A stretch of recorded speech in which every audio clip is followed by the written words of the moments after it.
Struggling to find the Tag Cloud widget in Elementor? Learn the exact clicks to add and customize it in under 2 minutes.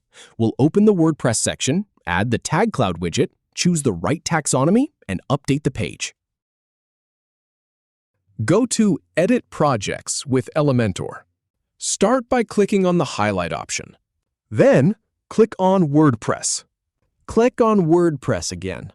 And from here, choose Tag Cloud. Now, click on the title field. Then, click on Taxonomy. From there, choose Categories.